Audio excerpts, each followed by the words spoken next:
shot. It'll go.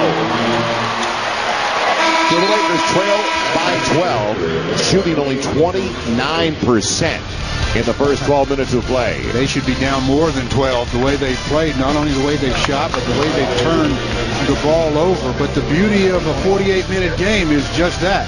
It's 48 minutes. The Lakers have 36 more to see if they can do something about cleaning up their act and getting yet another victory.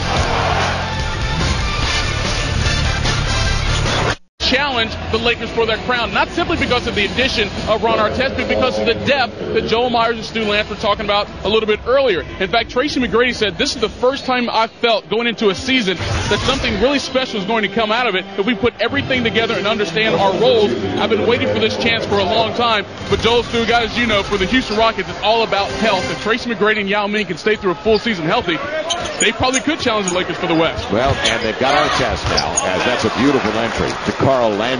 So right out of the break, it's a 14-point advantage once again. They're going to get Battier back in about a month. He's second-team all-defense last year. Ariza trying to keep Monis. Man off the deflection. Bynum kept it alive. Lakers trailing 30-16 to the outset. And right now, Houston does not have one starter on the floor as Luther has checked in along with Brent Barry. He's got to go inside to Andrew. He's being guarded by Hayes, who's about 6'8". There's no way you can let him get away with that. Yeah, they're taking two outside shots. That was Lamar inside the arc on that series. And Ariza in the corner for a three. Entry to Aaron Brooks. That's simple basketball. Give and go. Right now they are picking the Lakers apart on both ends of the floor. Surgically, offensively, and then on the defensive end, forcing them into errors and bad shot selection as they are called for a foul. Again, Chuck Hayes trying to guard Andrew Bynum gets called for the hold. That's where I would attack them right now. Run my offense obviously inside out. Second foul on Chuck Hayes. Across the board, though, as you say, they're getting the best of the Lakers. Now Ariza.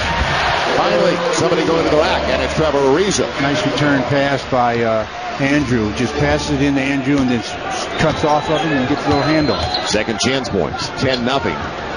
Houston has Brooks on the baseline. Barged his way in and threw it away. Sasha does not have the numbers, and he's fouled from behind. It's a hold. And the Lakers will get the call against Carl Landry. Good thing that Sasha was using a speed dribble, or he had it taken away as we look at Shane Battier sitting behind the Rocket bench in the Rocket red blazer.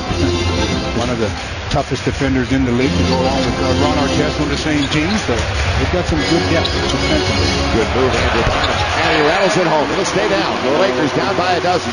This is the second unit that has had some nice runs for the Lakers in the second 12-minute session. They're going to need one here to get them back to level. It's deflected, goes back to Ariza. Tanner Farmar in a two-man game. Farmar at the distance. Now, I like what Trevor did. He gave the ball up early because he knows that if there's going to be a finish on the pass, he should be the one finishing it. But they didn't commit enough, so Jordan was able to just walk in and get the layup himself. So the Lakers cut it down to 10. As high as 16, move their head. Brooks hot hand off the bench. It continues. He is left in the corner alone. That was Sasha that time. He got wiped out. He got taken under the basket on a semi-screen and never did recover. And Phil Jackson, I think, recognizes what happened defensively and called a quick timeout. And I'm sure he'll have some words for his team, especially as Sasha goes by. The Rockets lead at 35-22. Wow. Coming up, we'll break down the Ron Artest timeline, and that should be interesting. Coming over during the offseason, Dante Green, another first-round pick, going Sacramento's way, as well as Bobby Jackson.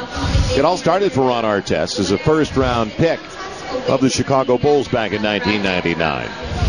Dealt away to the Indiana Pacers, and unfortunately that's where he made the most news. Not as the Defensive Player of the Year, and I talked about that earlier, but for the brawl at Auburn Hills. dealt away to the Sacramento Kings.